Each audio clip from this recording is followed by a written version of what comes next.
Jika 3 jalur langit ini kamu tempuh, benar-benar kamu amalkan hingga kamu mendapatinya dalam kehidupan, niscaya kamu akan sampai di tujuan, bahagia hidup di dunia, mati dalam husnul khatimah. Di akhirat kamu akan diperkenankan masuk ke dalam surga tanpa hisab, tanpa adab, birahmatika ya arhamar rahimin.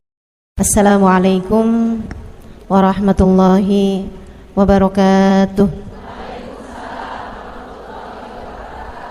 Alhamdulillah, wassalatu wassalamu ala rasulillah Muhammad ibn Abdillah wa ala alihi wa sahbihi wa man wala. Subhanaka la ilma lana illa ma 'allamtana innaka antal alimul hakim. Rabbi syrah li sadri wa yassir li amri wahlul 'uqdatan min lisani yafqahu qawli, amma ba'du. Baik, sebelum kita mulai, kita akan baca niat belajar bersama-sama. Mudah-mudahan ilmunya nanti sekali lagi jadi ilmu yang manfaat buat kita sekalian. Bismillahirrahmanirrahim. Nawaitu ta'allum wa ta'lim wan naf'a wal intifa' wal mudzakarah wat tadhkir wal ifadah wal istifadah wal hidza 'ala tamassuk bi kitabillah wa sunnati rasulillah sallallahu alaihi wa alihi wasallam wa du'a ilal huda والدلالة على الخير ابتغاء مرضاته وقربه وثوابه وحسن الخاتمة مع اللطف والعافية وصلاح العاقبة برحمتك يا أرحم الراحمين.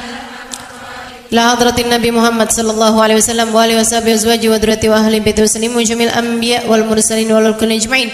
Anallahu yaghfiruhum wa yarhamuhum wa ya'li darajatihim fil jannah wa yanfa'una barakatihim wa asrarihim wa anwarihim wa ulumihim wa nafaatihim fid din wa dunya wal akhirah. Al-Fatihah, baca bersama-sama. A'udzu billahi minasyaitonir rajim. Bismillahirrahmanirrahim. Alhamdulillahi rabbil alamin. Arrahmanir rahim.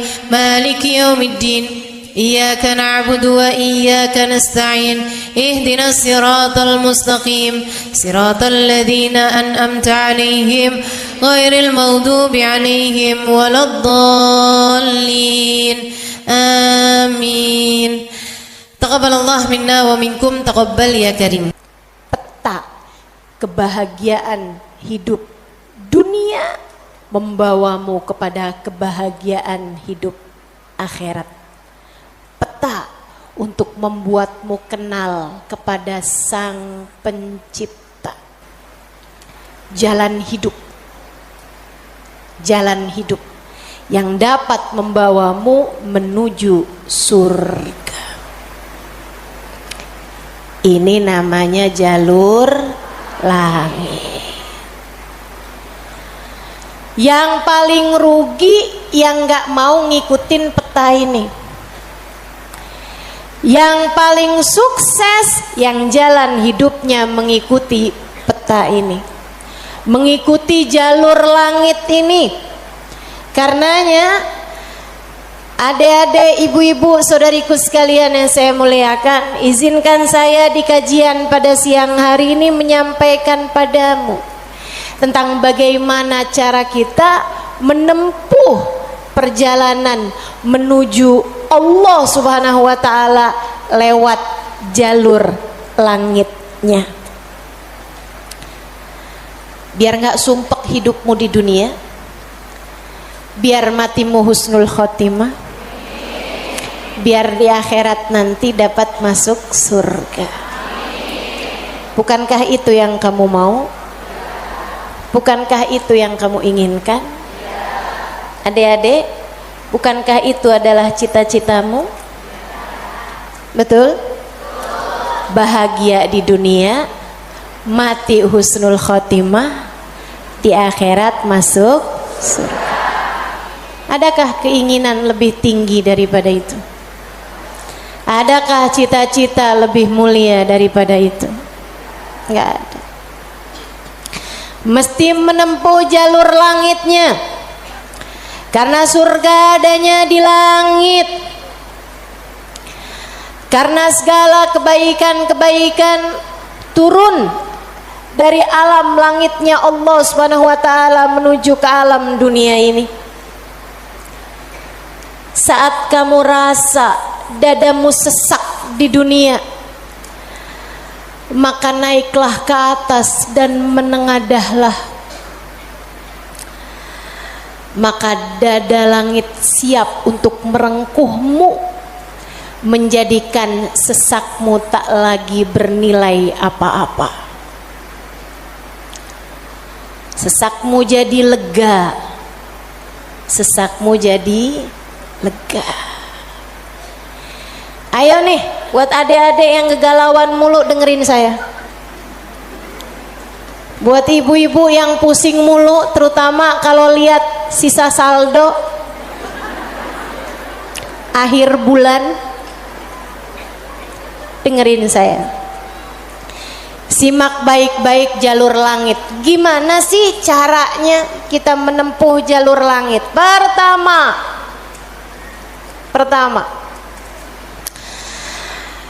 apa aja jalur langit yang bisa kita tempuh? Pertama, sholat. Itu adalah jalur langit yang jangan sampai pernah kamu tinggalkan. Sayyidina Muhammad Al-Bagir berkata kepada putranya Sayyidina Ja'far As-Sadiq, "Ya bunai, ittasil billah." Wahai anakku, senantiasalah terkoneksi dengan Allah, senantiasalah tempuh jalur langit menyampaikanmu kepada Allah Subhanahu wa taala. Seringlah terkoneksi sama Allah. Anaknya bertanya, "Kaifa attasil bih ya walidi?" Bagaimana caraku untuk selalu terkoneksi dengan Allah? Bagaimana caraku berkomunikasi sama Allah? Bagaimana caraku menempuh jalur langit? Ayahandanya berkata, kalau kamu ingin kamu berbicara dengan Allah, sholatlah. Kalau kamu ingin Allah berbicara kepadamu, bacalah Al-Quran. Jadi cara pertama tersambung sama Allah adalah sholat. Jangan tinggal sholat. Jangan tinggal sholat meski siapapun yang mengatakannya. Misalnya ada orang gelarnya apa kek, profesor, doktor, belakang namanya juga ada banyak. Ada banyak gelar-gelar SAG, sarjana alam gaib. Misalnya gitu. Tapi sebenarnya apa SAG itu ya? Sarjana agama. Oh, maafkan saya ya. Saudaraku sekalian yang saya muliakan, sepanjang apapun gelar yang dimiliki seseorang, kalau dia sampai mengatakan misalnya sholat, itu sudah tidak relevan lagi di zaman sekarang. Agama ini semakin maju. Karenanya makna sholat bukan seperti yang disampaikan para ulama. Misalnya dia ngomong begitu, sholat itu tujuannya mengingat Allah, aqimis sholata lidzikri. Kamu kalau udah bisa ingat Allah nggak pakai sholat, ya itu udah cukup sebagai sholat. Nah nih, hati-hati ucapan-ucapan yang tidak bertanggung jawab semacam ini. Salat itu kewajiban dari Allah. Allah yang punya jalur langit, Allah yang tahu bagaimana cara tersambung dengan Allah Subhanahu wa taala. Dan dia yang telah menamakan salat sebagai salat dari kata-kata wasala yasilu silatan, yang artinya adalah hubungan, tersambung. Orang yang punya salat, menjaga salatnya, dia akan senantiasa tersambung dengan Allah. Dia adalah orang-orang yang menjaga jalur langit. Komunikasi langitnya tetap tersambungkan. Jagain sholat. Dek, jagain. Tapi saya belum bisa khusyuk Ustazah. Nggak apa-apa. Saya masalahnya kalau sholat suka ngelambiar pikiran kemana-mana Ustazah. Sama. Saya juga. Sama. Tapi nggak apa-apa. Jangan pernah tinggal sholat. Imam Ghazali bahkan menyebutkan salah satu penyebab kematian dalam su'ul khatimah, salah satu penyebab iman tercabut dari dalam hati di saat kematian datang, naudzubillah min dzalik, nomor 1 tarkus shalah, meninggalkan salat. Tiang agama kita. Siapa yang salatnya benar, ibadahnya benar. Siapa yang ibadahnya benar, hidupnya benar. Siapa yang hidupnya benar, bakalan matinya benar. Siapa yang matinya benar, di akhirat dapat kehidupan yang menyenangkan. Karenanya mesti, harus, nomor 1 kamu benahi dalam hidupmu, jangan tinggal sholat. Sesibuk apapun kamu, sholat jangan tinggal, Dek. Sedang mengerjakan aktivitas penting semacam apapun, sholat jangan pernah tinggal, Bu. Jangan pernah tinggal sholat.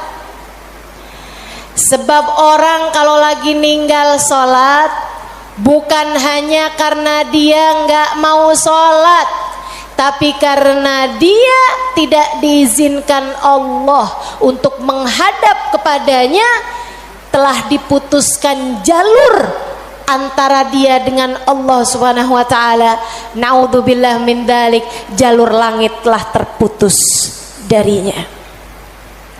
Itu kayak punya HP tapi nggak ada sinyal, nggak bisa dibikin apa-apa HP-nya. Punya HP nggak ada sinyalnya, Bu, nggak ada kartunya, mau dipakai apaan?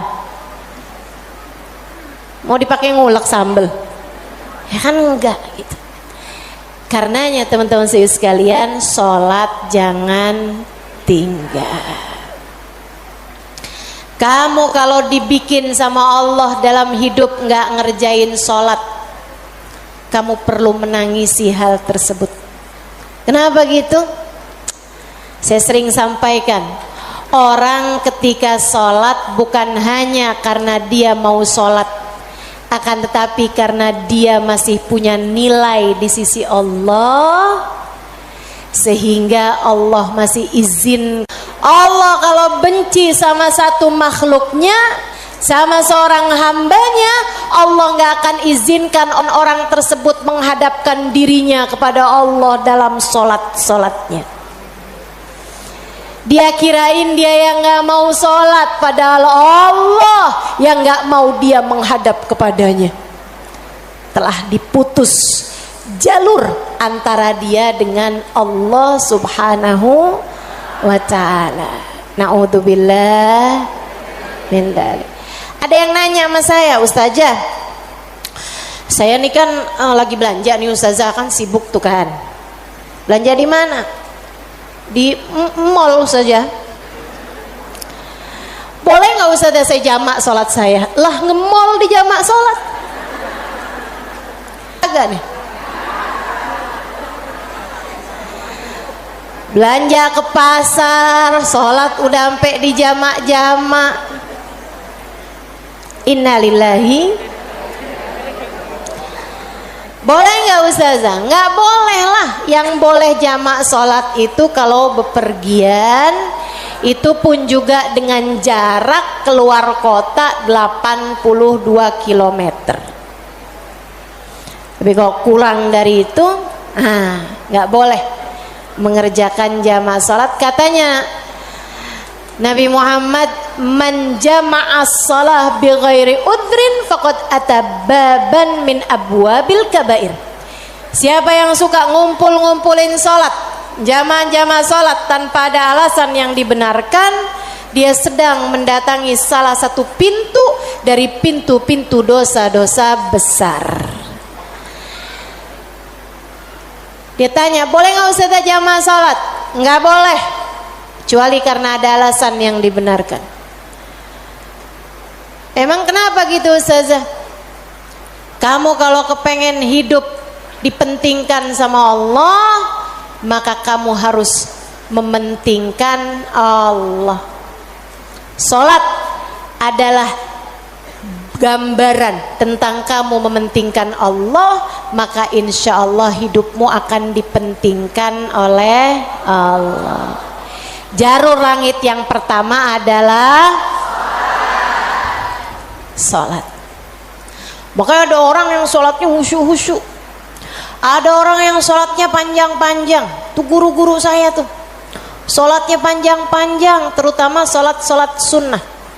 Kalau sholat fardu ringan-ringan aja, karena beliau mengerjakan sholat fardunya berjamaah.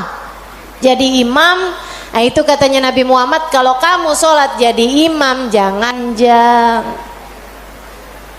Tapi kalau kamu sholat sendirian, silahkan mau panjang kayak gimana pun silahkan balik. Kalau sholat jadi imam, Bismillahirrahmanirrahim. Jadi imam, Bismillahirrahmanirrahim. Jadi imam. Di dalam sholat sendirian, Bismillahirrahmanirrahim. Jalur langit yang indah, jangan pernah jadikan doa hanya sekedar, sebab doa adalah semua yang kamu perlukan. Bu, Kak, Dek, Nak, dengerin saya. Kamu yang sekarang adalah hasil dari doa-doamu di masa lalu. Coba liatin dirimu itu. Kamu yang sekarang adalah hasil dari doa-doamu di masa lalu. Orang-orang besar yang kamu lihat sekarang ini adalah hasil dari doa-doanya di masa-masa lalu. Oh, kamu lihat, orang itu pinter banget ya. Adalah karena di masa dulunya, di masa kecilnya, di masa remajanya, ia selalu mengangkat tangan untuk minta dari Allah Subhanahu wa taala, Rabbi zidni ilman nafi'a. Ya Allah, tambahkanlah untukku ilmu yang bermanfaat. Ya Allah, ajarkanlah kepadaku ilmu-Mu. Ia selalu minta kepada Allah Subhanahu wa taala ilmu, sehingga Allah pun memberi kepadanya ilmu. Siapapun yang kamu kenal, orang-orang hebat-hebat yang ada di sekitarmu, itu adalah hasil dari doa-doanya di masa-masa lalu. Tinggal kamu lihat dirimu itu. Kamu pengen jadi kayak gimana? Tempuhlah jalur langit dengan perbanyaklah berdoa. Dan itu bukan hanya urusan dunia, urusan akhirat lebih jelas lagi. Sampai saya pernah dengar satu cerita, ada dua orang, ibadahnya di dunia sama, ibaratnya nilai rapotnya nih sama persis. Nilai rapotnya sama persis waktu hidup di dunia. Dua-duanya sama-sama soleh, dua-duanya. Akan tapi yang satu dimasukkan ke dalam surga, kan ke surga Firdausul A'la yang paling tinggi. yang dinaikkan di surga yang bawahnya, dia protes, ya Rob, dia nilainya sama loh sama saya, kenapa kok dia dikasih surga yang paling atas sementara saya di surga yang bawahnya? Walaupun surga tuh biar kata di emperan enak, tapi ya masa kamu mau minta surga yang emperan? Sehingga sekalian, hadir majelis aja di emperan gak enak, apalagi di surga. Dia tanya sama Allah, ya Allah, kenapa kami berdua nilainya sama tapi dia dinaikkan di surga Firdaus yang paling tinggi sementara saya? Itu sebabnya Nabi Muhammad mengatakan, idza sa'altumul jannah fas'alu al-firdausal a'la. Kalau kalian lagi minta surga, jangan tanggung-tanggung, mintalah surga Firdaus yang paling tinggi. Gitu. Doa deh, doa, jangan ditinggal. Doa, doa, perlu banget. Kamu harus sering-sering doa. Ustadzah, doa yang paling bagus apa? Lah doa itu urusan minta kok. Maka mintalah sesuai dengan apa yang kamu mau. Saya punya cerita indah yang diceritakan oleh salah satu guru saya beberapa bulan yang lalu ketika kedatangan beliau ke Indonesia. Namanya Hubabah Syarifah bintul Habib Muhammad bin Abdul Haddar. Beliau datang dari Sewun, Hadramaut, Yaman. Saya menjadi penterjemah beliau kala itu, jadi saya ingat betul kisahnya. Salah satu dari kisah yang beliau ceritakan, kata beliau, ada seorang ibu-ibu datang kepada ayahanda saya. Ayahandanya seorang ulama terkemuka, namanya Habib Muhammad bin Abdullah Al-Haddar, guru dari guru saya, guru dari guru-guru saya, sekaligus ayah dari guru-guru saya. Ayahandanya Hubabah Syarifah, ayahandanya Hubabah Nur, ayahanda Hubabah Maryam. Habib Muhammad bin Abdullah Al-Haddar, pemilik Ribat Bayda di kota Bayda, Yaman sana itu. Sehingga sekalian, beliau seorang pendakwah, seorang yang mustajabud dakwah, yang doanya mustajab. Satu waktu ada seorang ibu datang dalam keadaan menangis terisak-isak kepada ayahandanya di saat Hubabah Syarifah sedang ada di sisi ayahandanya.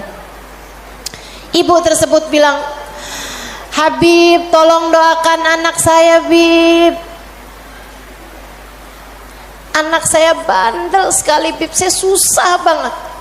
Ajakin dia sholat susah, ajakin dia kerjain kebaikan susah. Anaknya bandel, nggak mau denger apa kata saya. Tolong saya, Bib, doakan anak saya, apa yang harus saya lakukan? Beliau kemudian berkata, Bu, ibu kepengen anak ibu jadi anak yang soleh. Iya, Bib, pengen banget Bib. Ibu, doa seorang ibu untuk anaknya setara doa Nabi bagi umatnya. Maka doamu untuk anakmu lebih mustajab daripada doa siapapun untuk anakmu. Saya bisa bantu kamu buat doa, mintakan kepada Allah Subhanahu wa taala, akan tetapi doamu tentu lebih mustajab daripada doa saya untuk anakmu. Ibu dengerin, Bu. Jadi gimana saya, Bib? Ibu bangun di waktu malam, ibu tahajud beberapa rakaat, kemudian seperti kamu menangis di hadapan saya untuk minta anakmu didoakan oleh saya, menangis pulalah di hadapan Allah. Sampaikan kepada Allah apa yang kamu sampaikan kepadaku atau apa yang ingin agar saya sampaikan kepada Allah tentang anakmu, sampaikan pula itu kepada Allah Subhanahu wa taala. Baik, Bib, pulang. Dikerjain. Nah, itu perempuan kalau solehah gitu tuh. Kalau dengar kebaikan, sami'na, saya dengar, kemudian saya patuhi. Ini yang dengar di sini juga insya Allah seperti itu. Apa yang didapat pada hari ini semoga dapat diamalkan. Yang pertama tadi jangan tinggal. Yang kedua tadi barusan ini perbanyak jalur langit. Dia pun mengerjakannya, bangun di waktu malam nangis, ya Allah tolong liatin anak saya, kesianin anak saya ya Allah, solehkan dia ya Allah, tolong pandang anak saya dengan pandangan kasih sayangmu ya Allah, saya nggak ngerti cara melakukannya ya Allah, seperti mana engkau telah menjadikan anak-anak dari hamba-hambamu yang soleh salehah. Kau jaga mereka, jaga pula lah anakku ya Allah, jauhkan dari segala dosa-dosa, jauhkan dari segala kejahatan-kejahatan, tolong jaga anak saya ya Allah. Terus didoain anaknya, didoain anak, didoain anaknya, malam demi malam, malam demi malam. Dan Bu, Kak, Dek, Nak, doa itu bukan instan. Doa itu tidak seperti kamu nyeplok telur sekarang mateng sekarang, enggak gitu. Enggak gitu. Doa itu Allah mau lihat kesungguhan hatimu dalam meminta. Perlu waktu yang sering kali tidak sebentar, sebab Allah mau melihat kesungguh-sungguhanmu. Karenanya kalau doamu belum diijabah, jangan menyerah. Dek, kalau doamu belum diijabah, jangan nyerah. Kamu masih sangat mungkin untuk diijabah doamu selagi kamu tidak berhenti berdoa. Ingat-ingat ucapan saya. Kamu masih sangat mungkin untuk diijabah doamu itu selagi kamu tidak berhenti berdoa. Doa terus, kata Hubabah Syarifah, setahun, 2 tahun, 3 tahun, 4 tahun, 5 tahun, 6 tahun. Kemudian anak yang dulu pernah membuat ibunya menangis karena kenakalan anak tersebut, karena ketidaksolehan anak tersebut, sekarang telah menjadi seorang anak yang dapat membuat ibunya tersenyum bangga. Di usia-usia hampir 20-an tahun, anak tersebut menjadi anak paling soleh di kampungnya, hafal Al-Quran 30 juz dengan 7 bacaannya, qiraatus sab'ah. Anak yang jauh dari kenakalan-kenakalan remaja, anak yang dekat dengan para ulama, anak yang mengetahui banyak ilmu agama, anak yang menjadi sangat soleh, idaman semua para orang-orang tua. Jangan nyerah, jangan nyerah. Jika kehidupan membuatmu tersungkur, itu adalah waktumu untuk membenamkan dirimu dalam sujud-sujud panjang kepasrahan. Kemudian kamu langitkan doa hingga Allah mengijabah doa-doamu itu. Saya ulangi, jika badai kehidupan membuatmu jatuh tersungkur, itu adalah saat yang tepat untukmu membenamkan wajahmu dalam sujud-sujud kepasrahan. Kemudian kamu langitkan doa-doamu, berbisik di bumi, namun suaramu didengar hingga ke arsy. Saat itulah Allah akan mengijabah doamu itu. jangan pernah berhenti berdoa.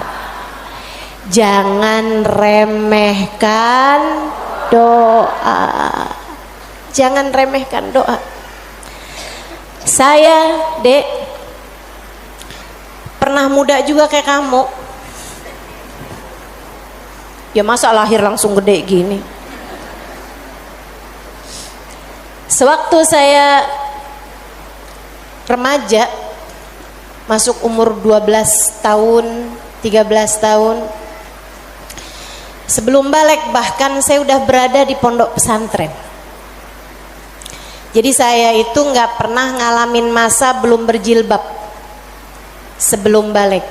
Maksudnya ketika balik tuh saya udah mulain berjilbab. Alhamdulillah, nikmat dari Allah Subhanahu wa taala.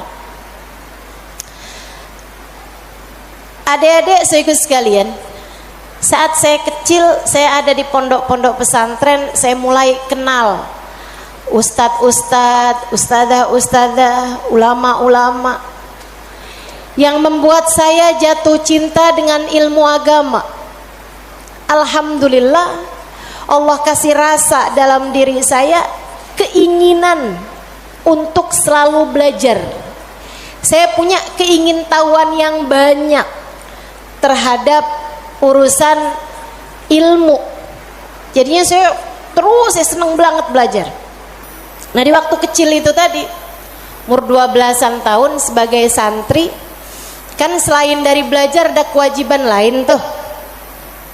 Nyuci baju,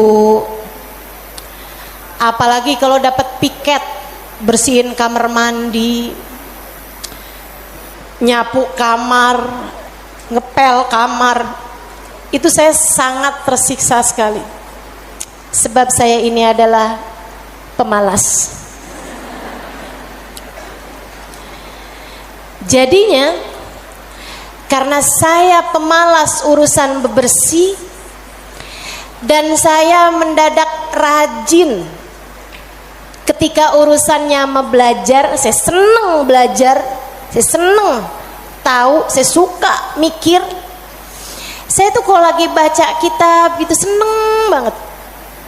Saya kalau lagi belajar gitu seneng banget. Apalagi kalau ustadzahnya yang nyampein ilmu dengan cara-cara yang sangat saya sukai gitu, ngasih tahu hal-hal yang nggak ada di dalam kitab gitu. Saya bisa melongo dengerin, seneng banget. Jadinya di masa-masa kecil itu kalau saya lagi dengerin kajian, kalau saya lagi baca kitab, saya suka doa, ya Allah, jangan pernah pisahkan saya dari ilmu. Ya Allah, jangan pernah jauhkan saya dari kitab-kitab pengetahuan yang mendekatkan saya padamu. Umur 12 tahun, 13 tahun, doa saya semacam itu. Ayo nih adik-adik yang umur 16 tahun, ya Allah, kenapa kok saya nggak pernah ada yang nembak ya?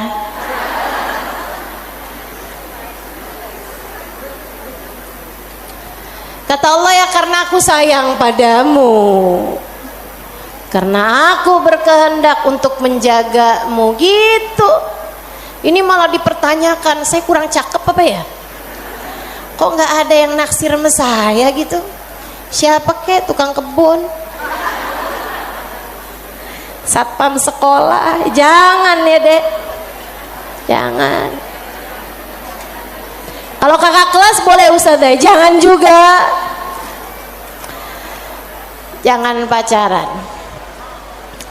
Adik-adik saudaraku sekalian, sebaliknya ketika saya mulain, kalau saya lagi nyapu, saya lagi nyuci baju, apalagi kalau saya udah mulain harus nyikat kamar mandi, rasanya saya keberatan sekali. Saya sambilan nyikat kamar mandi sambil doa, ya Allah, yang beginian saya nggak usah dikasih dong.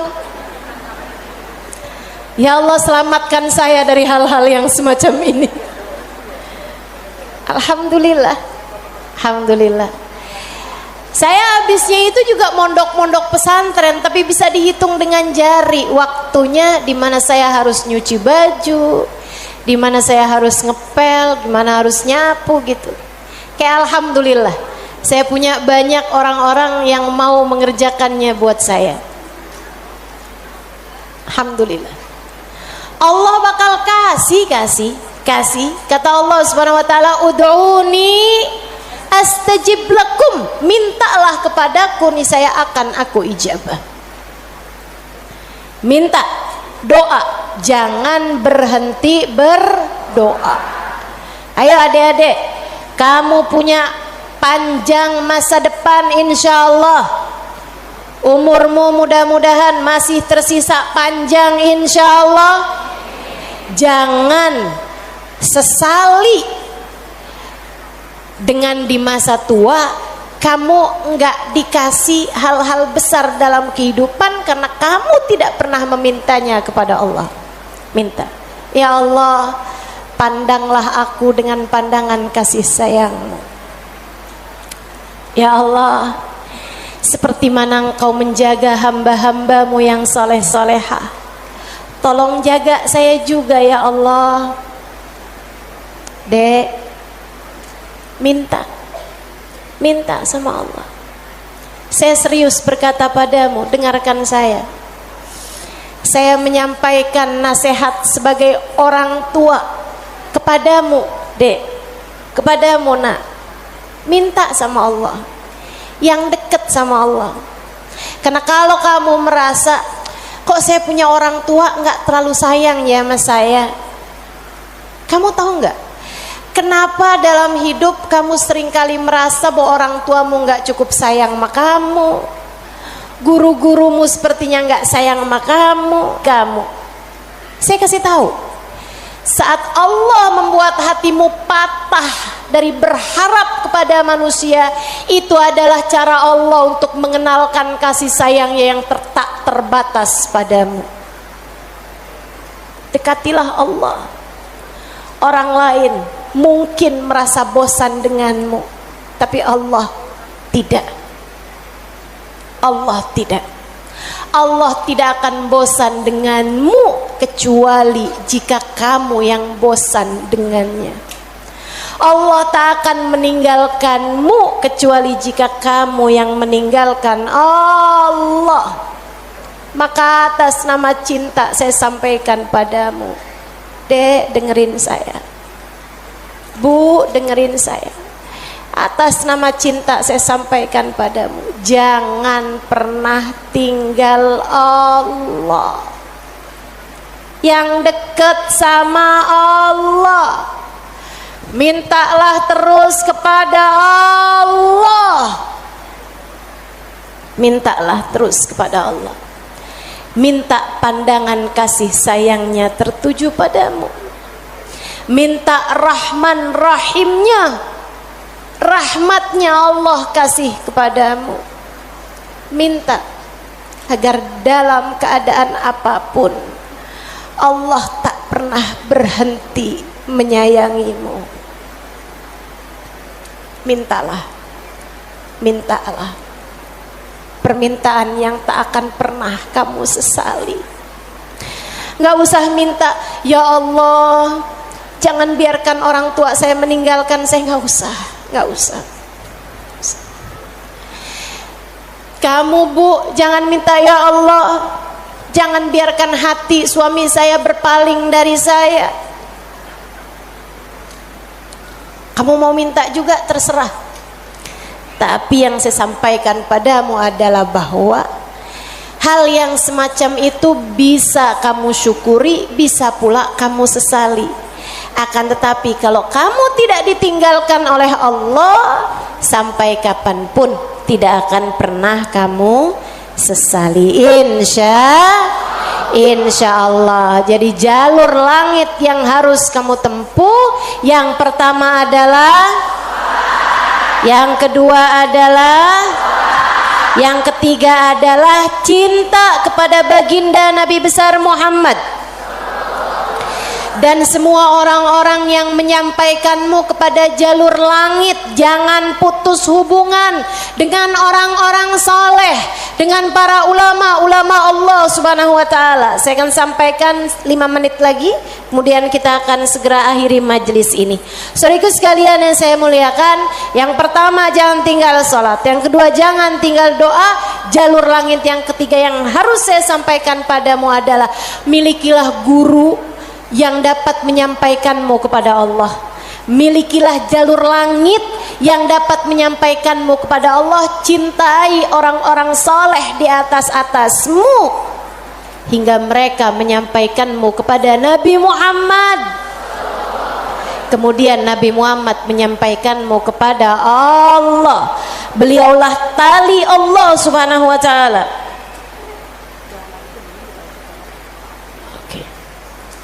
Beliaulah tali Allah subhanahu wa ta'ala yang terbentang kepada kita sekalian. Mudah-mudahan Allah subhanahu wa ta'ala senantiasa menyampaikan kita kepada Allah subhanahu wa ta'ala lewat jalur langit yang benar, jalurnya baginda kita Nabi besar Muhammad sallallahu alaihi wa ala alihi wasallam, manusia yang paling penuh kasih kepadamu. Andai kamu tahu seperti apa sayangnya Nabi Muhammad kepadamu, niscaya air matamu akan senantiasa meleleh karena rindu padanya. Andai kamu tahu seperti apa cintanya Nabi Muhammad kepadamu sebagai umatnya, niscaya kamu akan menyibukkan dirimu bersolawat kepadanya, dan itu adalah merupakan salah satu dari tangga-tangga yang mendekatkanmu padanya. Andai kamu tahu seperti apa cintanya Nabi Muhammad dan pengorbanannya kepadamu, niscaya kamu tak akan berharap cinta manusia selain daripada cinta Nabi Muhammad sallallahu alaihi wasallam. Maka 3 jalur langit ini kalau kamu tempuh, kamu tidak akan pernah tersesat jalan. Kamu akan sampai di tujuan. Peta kehidupannya menjadi terbaca dan kamu akan melangkah tanpa keraguan. Jika 3 jalur langit ini kamu tempuh, dari sholat tidak ada yang kamu tinggal, dan kamu tambahi dengan ibadah-ibadah sholat sunnah pula, terutamanya di keheningan malam, di sepertiga malam yang terakhir. Juga doa. Dalam keadaan apapun kamu memperbanyak berdoa. Saat kamu bersama dengan orang-orang saleh, saat kamu duduk di majelis-majelis ilmu adalah saat yang begitu indah untuk kamu berdoa meminta kepada Allah Subhanahu wa taala jalla jalaluhu wa ta'ala azamatu. Kamu jadikan doa tidak hanya sekedar, melainkan semua yang kamu perlukan. Kemudian besar cintamu kepada baginda Nabi besar Muhammad sallallahu alaihi wasallam, maka itulah 3 dari rahasia jalur langit yang dapat saya sampaikan kepadamu. Jika ketiganya benar-benar kamu amalkan hingga kamu mendapatinya dalam kehidupan, niscaya kamu akan sampai di tujuan, bahagia hidup di dunia, mati dalam husnul khatimah. Di akhirat kamu akan diperkenankan masuk ke dalam surga tanpa hisab, tanpa adab, birahmatika ya arhamar rahimin wa bijudika ya ajwadal ajwadin innahu waliyu dzalika wal qadir alaih. Kita akan baca doa nih ya. Baru saja saya diberitahu oleh panitia bahwa doa maulidnya belum dibaca. Kita akan baca doa maulidnya sambil kita memohon kepada Allah, semoga Allah Subhanahu wa taala mendekatkan kita dengannya insyaallah, dan mendekatkan kita dengan baginda kita Nabi besar Muhammad sallallahu alaihi wasallam. اللهم صل وسلم وبارك عليه وعلى آله صلى الله عليه. الحمد لله رب العالمين. اللهم صل وسلم على سيدنا محمد وعلى آله وصحبه أجمعين. آمين. ولقد أشرت لنعت من أوصافه تحيي القلوب تحيج الأشجان. آمين. والله قد أثنى عليه فما يساوي القول منا ويكون ثنانا. لكن حبا بالسرائر قد دعا لمده صفوة ربنا وأحدانا. وإذ امتزجنا بالمودة ها هنا نرفع أيدي فقرنا ورجانا. بالواحد الأحد العلي إلهنا متوسلين بمن إليه دعانا. مختاره وحبيبه وصفيه زين الوجود به الإله حبانا. يا ربنا يا ربنا يا ربنا بالمصطفى اقبلنا أجب دعوانا. أنت لنا يا دخرنا في هذه الدنيا وفي أخرانا. أصلح لنا الأحوال واغفر ذنبنا ولا تؤاخذ ربي إن أخطأنا. واسلك بنا في نهج طه المصطفى ثبت على قدم الحبيب خطانا. أرنا بفضل منك طلعة أحمد في بهجة عين الرضا ترعانا. واربط به في كل حال حبلنا وحبال من ود ومن والانا. المحسنين ومن أجاب نداءنا وذوي الحقوق وطالبا أوصانا. الحاضرين وسعيا في جمعنا ها نحن بين يديك أنت ترانا. ولقد رجوناك فحقق سؤلنا واسمع بفضلك يا سميع دعانا.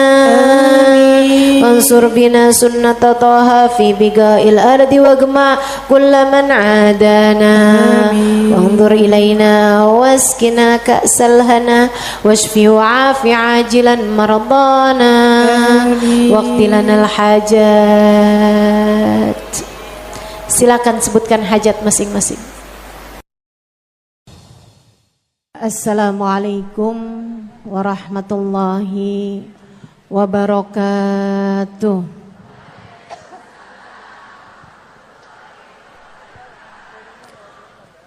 Alhamdulillah. Wassalatu wassalamu ala Rasulillah Muhammad ibn Abdillah wa ala alihi wa sahbihi wa man wala.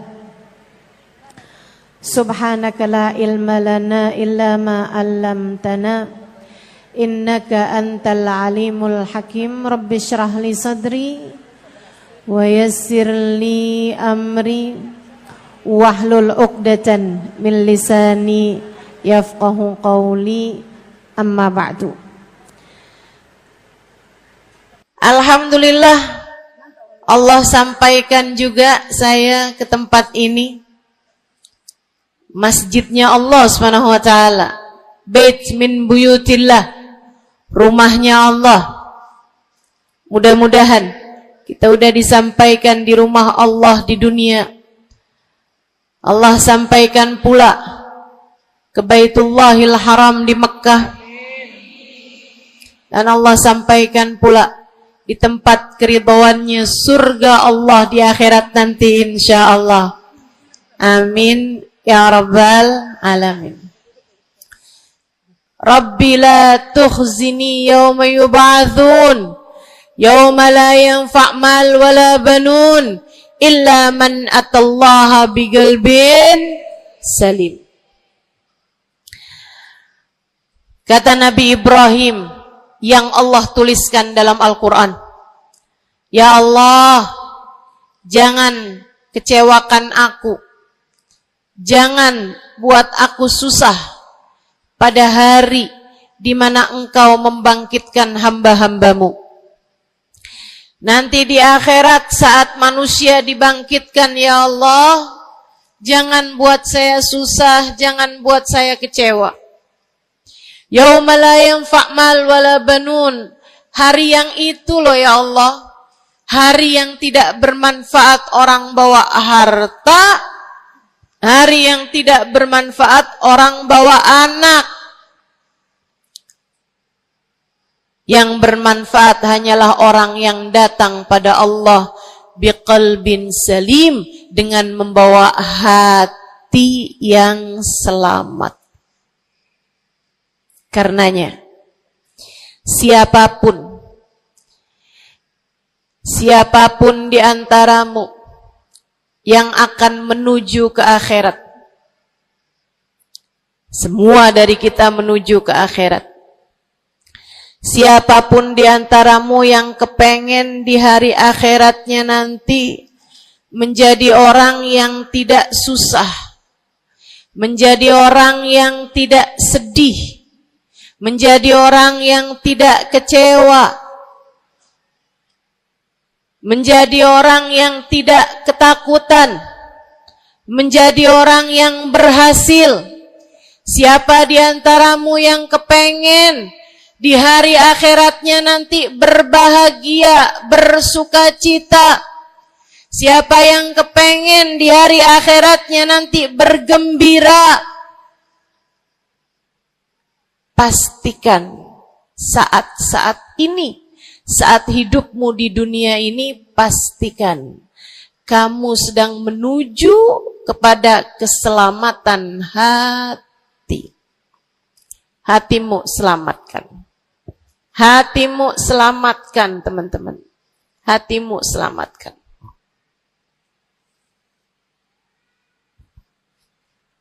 Semoga Allah karuniakan kepada kita selamatnya hati, insyaallah. Amin. Semoga Allah menyelamatkan hati kita semua. Semoga Allah menyelamatkan hati kita semua. Nabi kita Muhammad menyebutkan dalam salah satu hadisnya, ala inna fil jasadi mudghah, idza salahat salahal jasad kulluh, wa idza fasadat fasadal jasad kulluh, ala wahiyal qalbu. Kata Nabi, ketahuilah sungguhnya dalam diri manusia terdapat segumpal darah. Apabila ia bagus, ia selamat, ia bersih, selamatlah seluruh anggota tubuhnya. Apabila ia rusak, ia hancur, ia gelap, ia mati, maka hancur pulalah seluruh anggota tubuhnya. Ala wahiyal qalbu, ketahuilah segumpal darah tersebut bernama hati. Maka bu, ka, de, na, ne, banyak nenek-nenek di sini. Saya sampaikan padamu pesan dari hati saya yang terdalam. Berhati-hatilah dengan hati. Yang hati-hati sama hati, apa yang ada di dalamnya? Coba silahkan kamu pikirkan nih, kondisi hati saya nih kayak apa. Kita kalau badan lebih gampang ngerasainnya. Saya kalau ditanya, Ustazah lagi sakit? Iya. Sakit apanya Ustazah? Kaki. Saya bisa jawab. Tapi kalau kamu ditanya misalnya, gimana kabar hati kamu?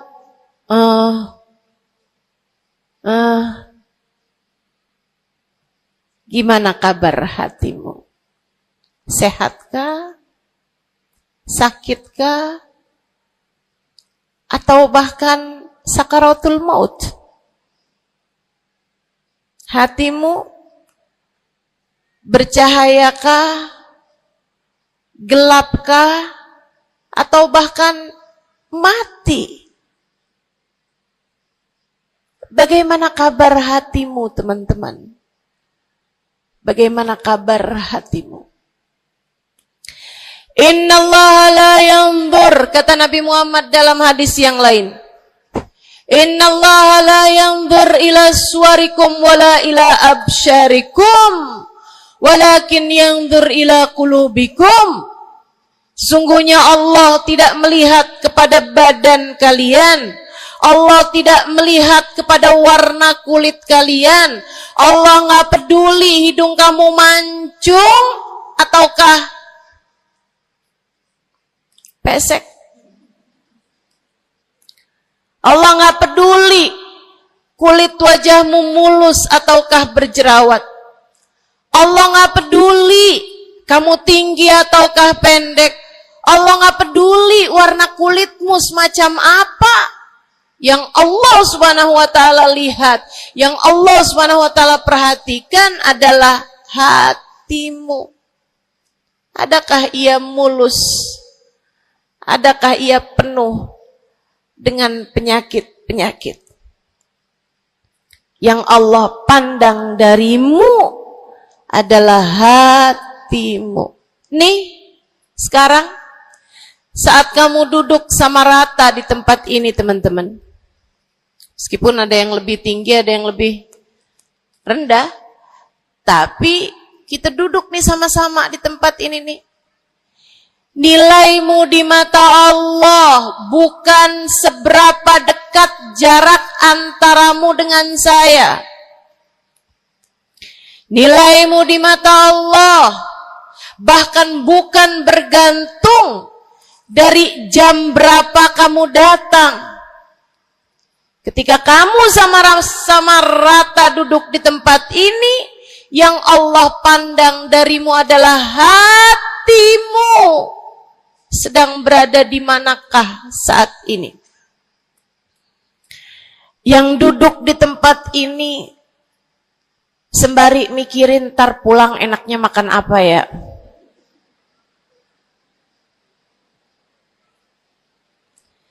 Yang duduk di tempat ini sambil mikirin, kok saya lapar ya? Iya, belum sarapan. Gara-gara buru-buru, takut nggak kedapatan tempat duduk. Gara-gara buru-buru, kepengen bisa lihat mukanya Ustazah Halimah yang viral.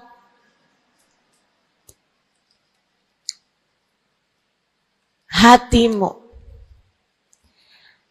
Allah melihat darimu, nilaimu di hadapan Allah. Nilaimu di hadapan Allah saat ini bukan bergantung dari seberapa awal kamu datang, bukan bergantung pada hal-hal yang lainnya, akan tetapi yang Allah lihat darimu adalah hatimu. Adakah Allah di dalamnya? Adakah Allah di dalamnya? Adakah Allah di dalamnya? Pun demikian dengan kamu saat sholat, pun demikian saat kamu sedang sedekah. Semuanya masalah hati, teman-teman. Semua masalah hati. Kata guru saya Sayyidil Habib Umar bin Hafid, al-madar kullal madar fi salahil gulub. Urusan segala urusan, sumber segala macam urusan, dasar segala macam urusan ada pada bagusnya hati. Kalau udah hatinya bagus, bagus semuanya. Kalau udah hatinya busuk, busuklah semuanya. Semoga Allah selamatkan kita dari busuknya hati. Semoga Allah selamatkan kita dari busuknya hati. Amin ya rabbal alamin. Dunia, akhirat, masalah semuanya ada pada hati. Karenanya yuk kita bahas gimana sih caranya nyelamatin hati. Yang pertama, kalau kamu pengen tahu caranya nyelamatin hatimu, yang pertama,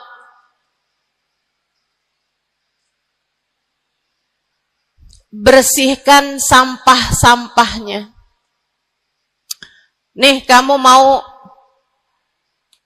rumah itu biar bagus, biar terjaga, biar selamat. Kamu lihat dalamnya, banyak sampah,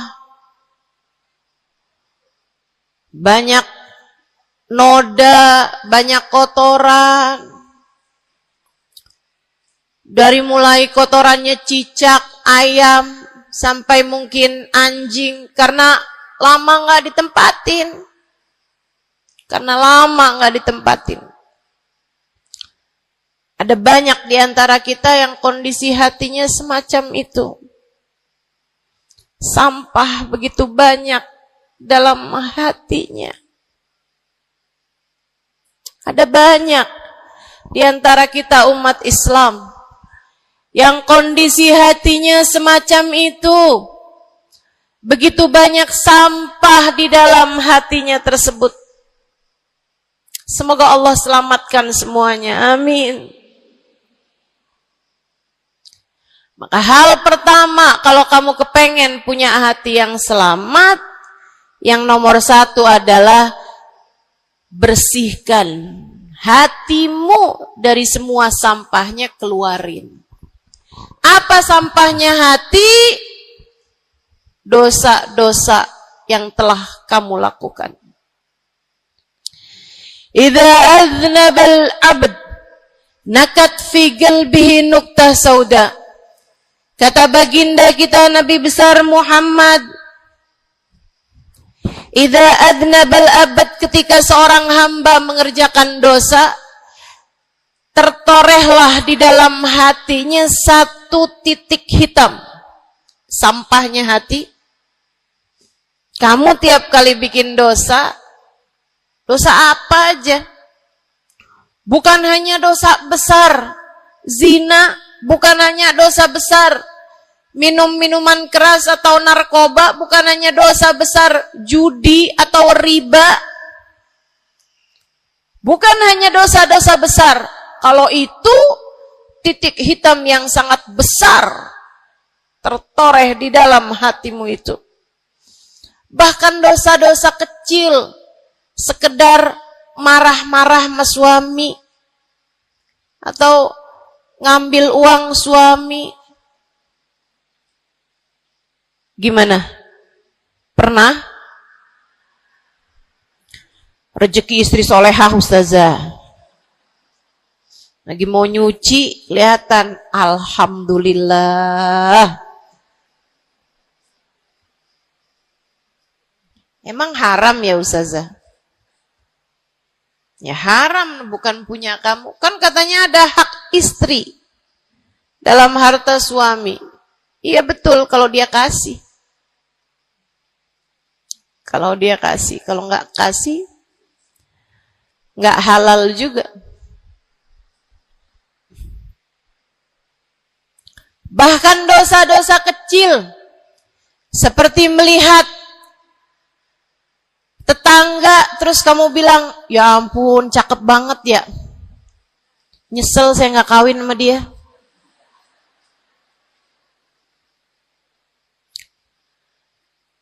Dosa. Seperti memandang seseorang dengan pandangan menghina. Seperti membicarakan aib orang lain.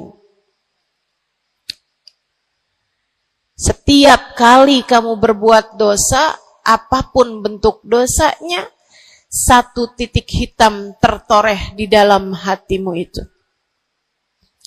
Ini istighfar wa tab. Musih, kalau dia beristighfar, kalau dia bertaubat, dihapuslah titik hitam tersebut. Wa illa, kalau enggak, ya tetap aja ada. Kamu bikin dosa lagi, bikin dosa lagi, bikin dosa lagi, bikin dosa lagi.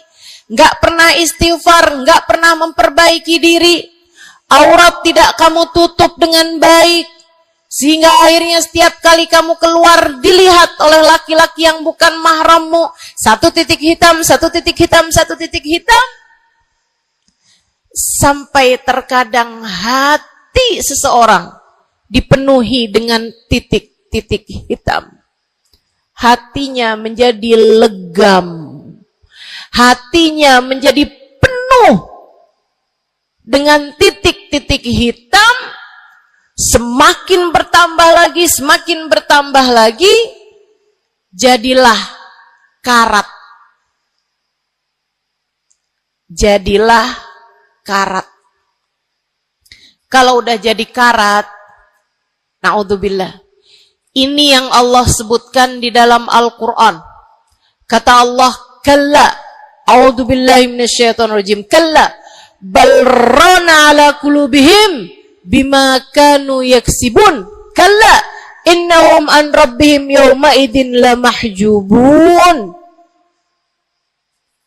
Kalla, kata Allah, balran, ada karat di dalam hati mereka, tersebab dosa yang menumpuk tanpa pernah dimohonkan ampunan.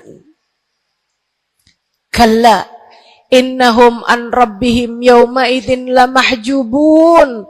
Orang kalau hidup bawa karat hasilnya apa? Orang kalau hidup bawa karatnya hati hasilnya apa ya Allah? Kalla innahum an rabbihim yawma idzin lamahjubun.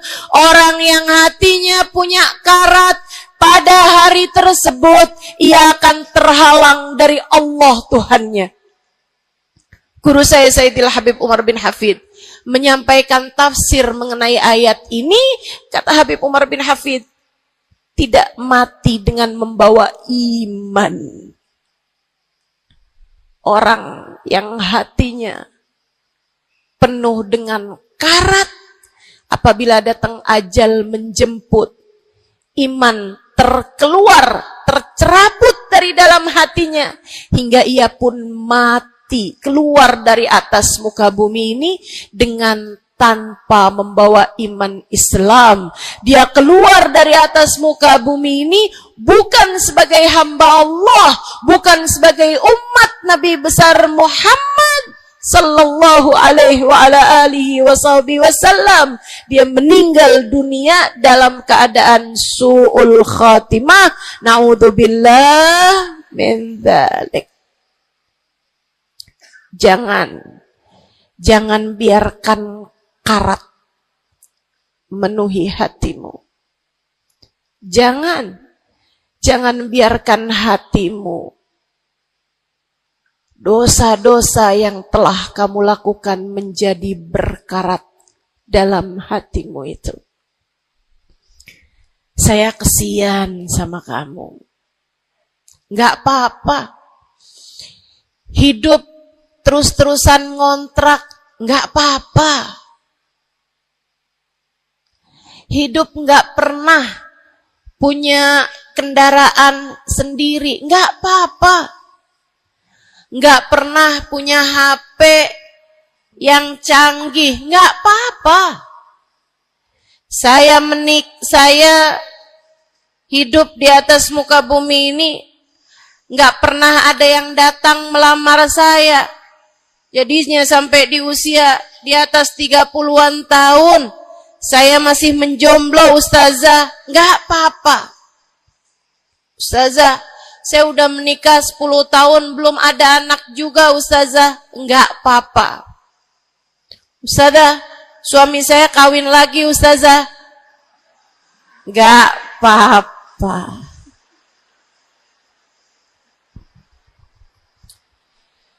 Hidup di dunia ini, apapun yang terjadi, semuanya hanyalah sementara. Kamu hanya perlu memastikan agar tatkala datang ajal menjemput, kamu punya modal. Dan modal utamanya yang nomor 1 adalah hati yang bersih.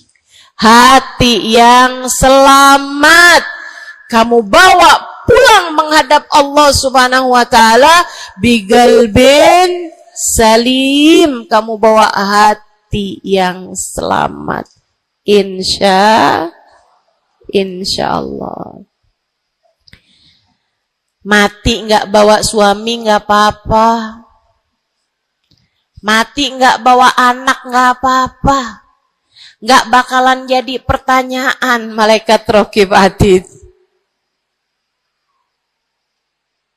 Tapi mati harus dengan membawa hati yang selamat. Mudah-mudahan Allah karuniakan. Mudah-mudahan Allah karuniakan. Saudaraku sekalian yang saya muliakan, maka bersihkan sampah-sampah dalam hatimu itu. Caranya gimana nih, Ustazah? Dosa-dosa saya emang udah banyak banget. Saya di masa muda, di masa remaja, bahkan sampai udah tua juga nih, bergelimangan dengan dosa demi dosa. Banyak dosa saya, Ustazah. Saya zaman muda berada dalam masa jahiliyah. Dosa, segala dosa saya kerjakan. Apa yang harus saya lakukan? Bersihkan karat-karat dalam hatimu itu dengan taubat. Minta ampun sama Allah. Minta ampun sama Allah. Kamu perlu nangis sama Allah. Kamu perlu sungguh-sungguh minta ampunan sama Allah. Dosa segede gunung, kalau Allah mau melemparkannya ke dalam lautan ampunan, inna kaba'irad dunubi ful ghufrani kalamami. Katanya sahibul burda, sesungguhnya dosa-dosa besar dalam lautan ampunan, ia hanyalah seperti buih di dalam lautan.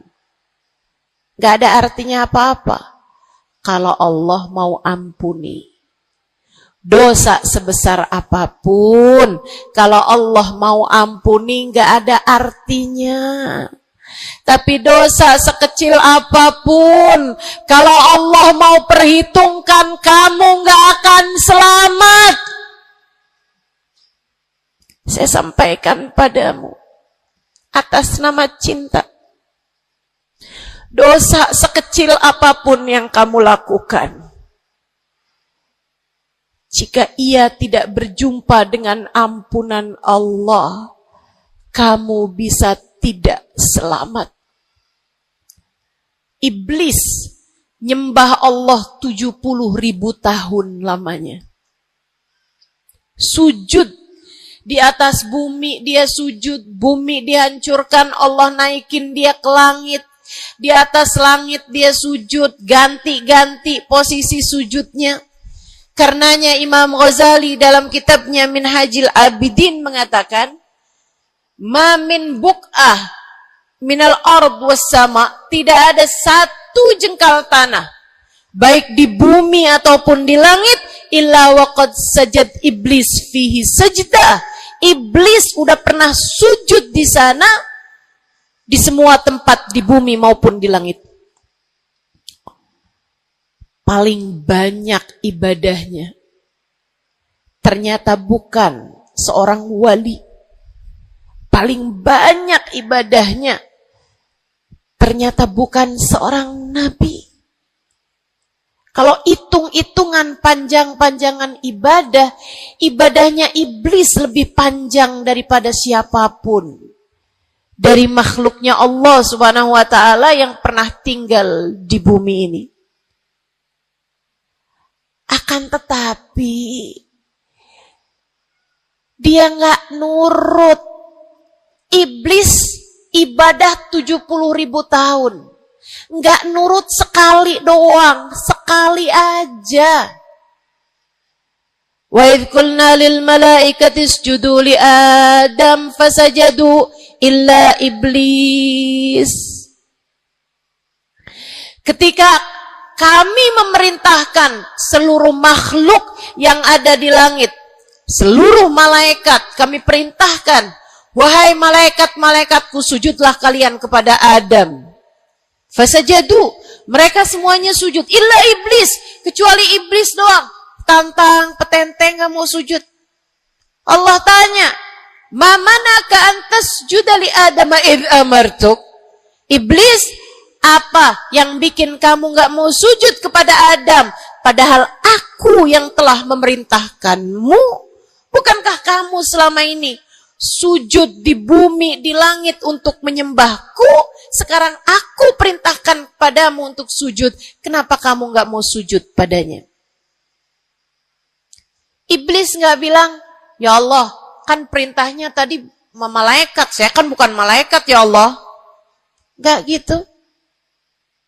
Nggak gitu.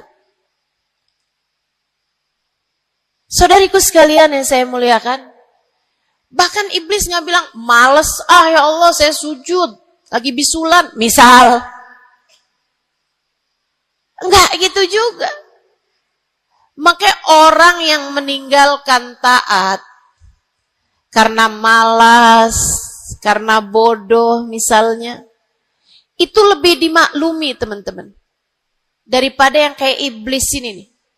Ketika ditanya apa yang membuatmu gak mau sujud, wahai iblis, kepada Adam, iblis dengan pongahnya, dengan sombongnya mengatakan, ana khairun minhu, saya lebih baik daripada Adam. Khalaqtani min nar wa khalaqtahu min tin. Saya berasal dari api, sementara Adam berasal dari tanah. Tanah diinjak-injak ya Allah, sementara api begitu hebatnya. Fahbit minha fa innaka rajim. Kata Allah, kita yang taat sama dosa sama-sama baik.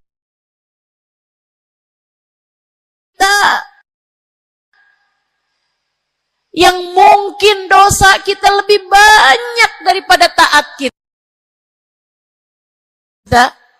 Kayak katanya Habib Ali Habsyi, kadang ada orang Islam, malaikat raqib yang nyatet pahala nganggur berbulan-bulan. Sementara malaikat atid yang nyatetin dosa sibuk bener. Gimana dengan kita? Iblis hanya satu saja melanggar aturan Allah. Allah kemudian mewahyukan padanya, keluar kamu wahai iblis dari surgaku, sesungguhnya kamu terkutuk. Kamu, kalau Allah mau memperhitungkan satu saja dosa kamu, kamu nggak akan selamat. Saya sampaikan padamu, iya kamu, semua yang dengerin saya. Kalau Allah mau memperhitungkan satu saja dosamu, kamu nggak akan selamat. Kamu tidak akan selamat. Tapi kan saya anaknya Fulan bin Fulan. Tapi kan saya keturunannya Fulan bin Fulan. Tapi kan saya istrinya Fulan bin Fulan. Bu, Kak, Dek, Nak, nggak selamat siapapun kamu. Anaknya Nabi Nuh, nabinya Allah tenggelam. Pamannya Nabi Muhammad, paman baginda kita Nabi besar Muhammad, Abu Lahab, Allah tuliskan kehancurannya, kecelakaannya, kebinasaannya di dalam Al-Quran. Mau siapa yang kamu andalkan? Tapi kan saya udah banyak bikin taat. Saya tiap malam bangun tahajud. Kamu nggak nyampe seujung kukunya ibadah iblis. 70.000 tahun. 70.000 tahun. Sujud pada Allah SWT di tiap jengkal tanah. Nih tanah yang sekarang kita jejak ini pernah dibikin sujud sama iblis. Waktu iblis tinggal di atas muka bumi ini. Tapi semuanya nggak manfaat. Kalau Allah mau memperhitungkan satu saja dosa hambanya, ia tidak akan selamat. Sebab Allah hanya mau menerima hati yang tidak ada sampah di dalamnya. Sebab hanya berkenan menerima hati yang tidak ada noda-noda di dalamnya. Sampah hatimu bersihkan, dosa-dosamu taubati, mintalah ampun kepada Allah, mintalah ampun kepada Allah. Bangunlah di waktu malam, mandilah dengan mandi taubat. Saat-saat mandimu kamu bilang dalam hatimu, ya Allah, sebagaimana air membersihkanku dari segala kotoran-kotoran di badanku, ya Allah, bersihkanlah dosa-dosaku dengan hujan ampunanmu. Kemudian sholatlah. 2 rakaat, 4 rakaat, sholat taubat. Kemudian sesudahnya, mulailah kamu ingat dosa-dosamu. Mulailah kamu ingat dosa-dosamu. Dari sejak kamu balik sampai sekarang ini. Betapa ia telah menggunung, betapa ia telah melumuri dirimu itu, betapa ia telah menjadikan dirimu kotor. Kemudian ingatlah nikmat yang telah Allah SWT berikan, bahwa bersama dengan banyaknya dosa-dosamu, ia tak henti-henti memberikan kepadamu kenikmatan demi kenikmatan. Bahwa meski matamu berulang-ulang kau pandang yang haram dengannya, Allah masih membiarkan matamu dapat melihat. Betapa meskipun telingamu berulang-ulang kamu pakai untuk mendengarkan aib-aib orang, nyatanya sampai sekarang telingamu masih dapat mendengar. Betapa lisanmu, berapa banyak hati tersakiti dari lisanmu itu. Mertuamu kamu sakiti, suamimu kamu sakiti, anakmu bahkan kamu sakiti. Bodoh banget sih jadi anak. Astagfirullah. Kamu kok bandel banget sih, mama nyesel punya anak kayak kamu. Astagfirullah.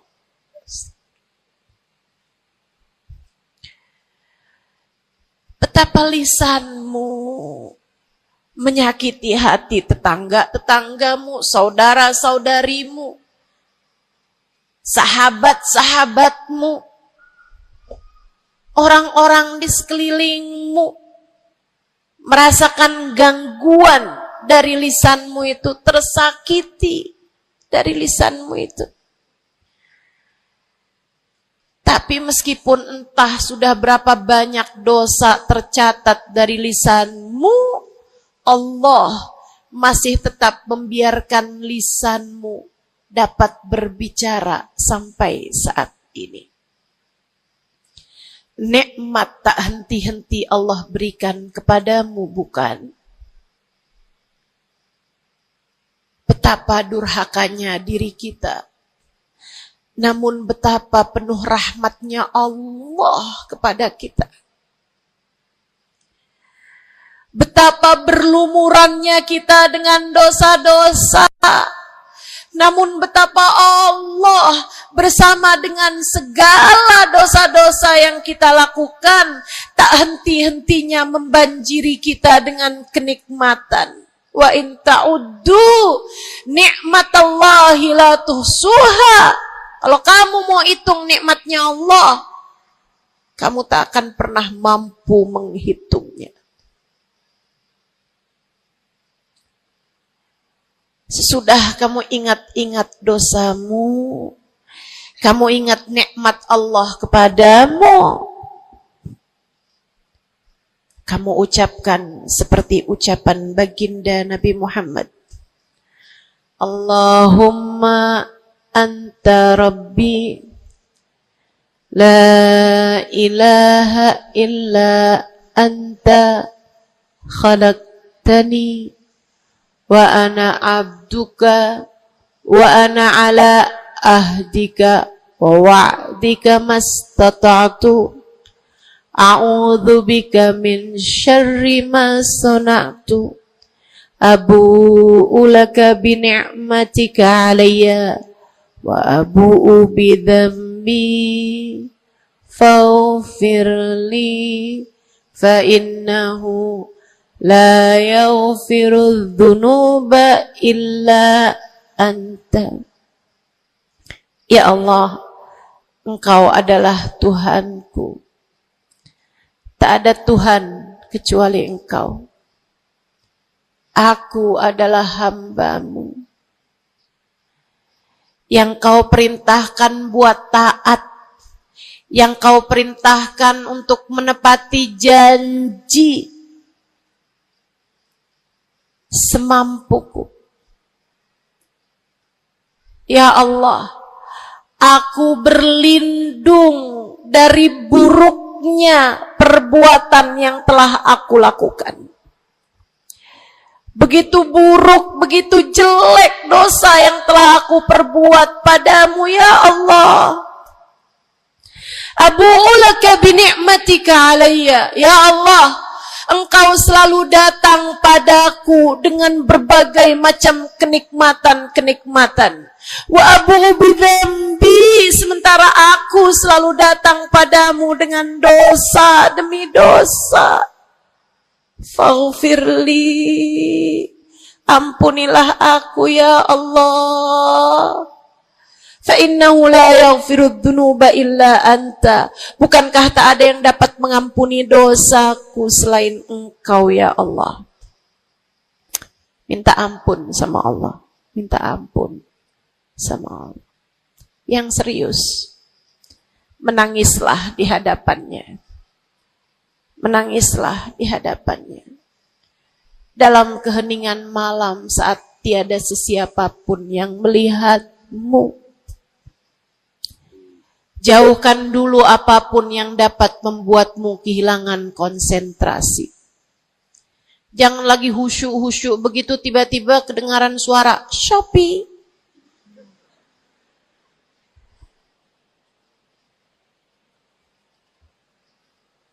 Kamu langsung jadi hilang konsentrasi.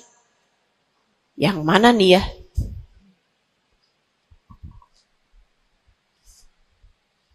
Bismillah. Kalau kamu pengen punya hati yang selamat, nomor 1 adalah taubat. Taubatan nasuha.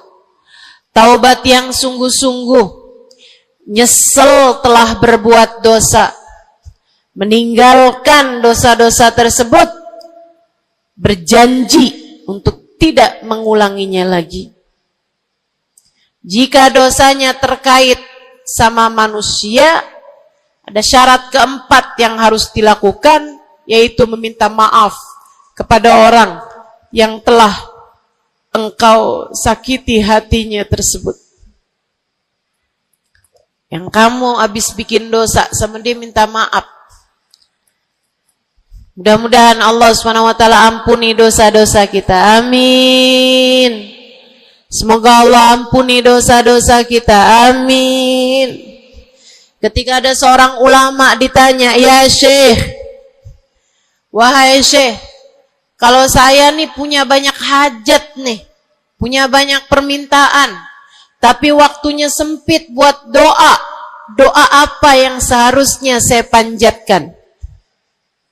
Misalnya nih, lagi sebentar nih bisa kepegang Hajar Aswad, lagi sebentar nih bisa ada di depan Ka'bah, lagi sebentar nih bisa ada di dekat makam Nabi Muhammad sallallahu alaihi wasallam. Sesudah kita ucap salam kepada baginda Nabi, ini apa nih yang harus saya minta kepada Allah? Hajat saya banyak, sementara waktu saya sempit buat doanya. Apa yang harus saya mintakan? Apa sebaik-baik hajat yang perlu kita mintakan di saat tidak banyak waktu untuk memintanya kepada Allah? Syekh tersebut menjawab, is'alil maghfirah, mintalah ampunan dari Allah. Sebab bagaimana mungkin kamu meminta hajat-hajat yang lain sementara kamu masih belum berada dalam pandangan rahmatnya Allah. Kamu masih terusir dari pintunya. Kamu udah minta-minta. Nih kayak istri lagi minggat sama suaminya. Kemudian dia WhatsApp, tolong dong transferin saya. Lah balik dulu.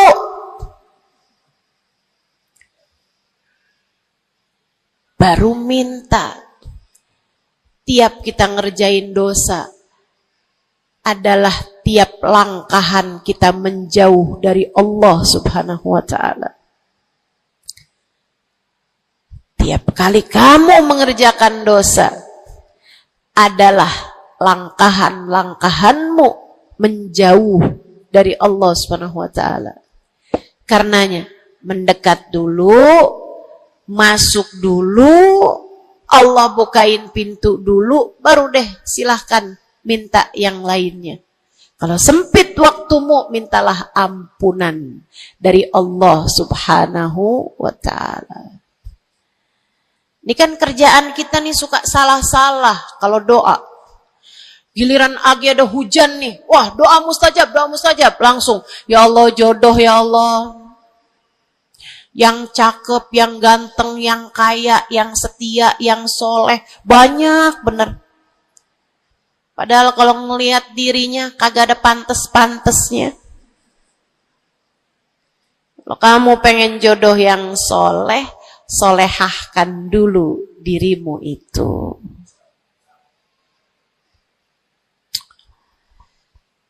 Begitu datang hujan, ya Allah, duit yang banyak ya Allah, duit yang banyak ya Allah. Mintalah dulu ampunan. Sebab kamu mati gak bawa jodoh gak apa-apa, kamu mati gak bawa duit gak apa-apa. Tapi kita mati harus bawa ampunan Allah Subhanahu wa ta'ala. Sebab dosa akan mengotori ruang hati kita. Maka syarat utama hati yang bersih adalah keluarkan sampah darinya dengan cara taubat. Mohonlah ampun pada Allah. Secara serius. Cukup sekali ustazah? Enggak cukup. Lo dosanya banyak. Tiap habis sholat minta ampun. Tiap ada kesempatan buat doa minta ampun. Tiap lagi datang hujan minta ampun. Tiap lagi ziarah ke makam Nabi, ke makam wali, minta ampun sama Allah. Tiap lagi datang orang soleh, katanya doa sambil memandang wajah orang soleh mustajab. Apa yang mesti kita minta? Minta ampunan dari Allah Subhanahu wa ta'ala. Minta ampunan dari Allah Subhanahu wa ta'ala. Itu satu syarat mutlak utama. Pengen hatimu selamat, keluarkan sampah-sampahnya. Habis keluarin sampah-sampahnya, nah sekarang udah bersih. Ternyata ada penyakit-penyakitnya. Ada bagian itu yang atapnya bocor. ada airnya yang tersumbat, penyakitnya rumah. Bukan begitu? Saudaraku sekalian yang saya muliakan, kamu kepengen hatimu jadi hati yang selamat, sembuhkan hatimu dari berbagai macam penyakit-penyakitnya. Apa aja sih penyakit-penyakitnya hati? Banyak. Imam Ghazali menyebutkannya dalam kitab Ihya Ulumuddin. Sampai jadi satu kitab yang tebal membahas mengenai hal-hal yang buruk yang ada dalam hati manusia. Pembahasan panjang, nggak akan keburu waktunya buat bahas panjang itu.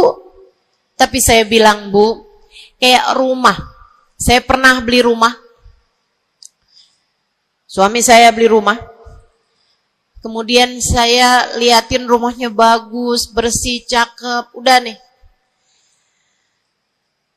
Kemudian satu hari saya ajak teman saya yang ngerti urusan rumah, ahli desain interior rumah. Saya bawa masuk dalam rumah saya, dia liatin, ini bocor nih Ustazah, yang ini nih harus cepet-cepetan ditambal. Terus dia lihat ada bagian atap tuh bocor tuh Ustazah, tambal dulu Ustazah. Dibenerin dulu tuh Ustazah sebelum ditempatin. Bu, saya kirain rumah saya udah bagus. Ternyata kalau dilihat sama ahlinya baru ketahuan. Kita juga begitu semua. Kita kirain hati kita baik-baik aja. Tapi kalau kita duduk ngaji, kalau kita hadir di majelis taklim, kalau kita dengerin kajian-kajian, kita baru paham. Ya Allah, ternyata hati saya ada penyakitnya di sini. Ternyata saya juga punya penyakit yang ini. Ternyata saya punya penyakit yang ini. Karena jangan berhenti belajar. Jangan berhenti mengaji. Biar kita paham penyakit-penyakit hati kita tuh di bagian mana. Sehingga kita bisa konsentrasi buat mengobatinya. Ada tuh bagian atap yang dibilangin sama temen saya nggak terlalu peduli. Saya liatin kecil aja kok. Sampai satu hari, untung aja saya nggak ada di bawah situ, jebol atap rumah saya. Banjir rumah saya. Gara-gara atap yang berpenyakit yang tidak diberesin. Begitu pula dengan hati kita. Cari tahu apa penyakitnya. Cari tahu apa obatnya.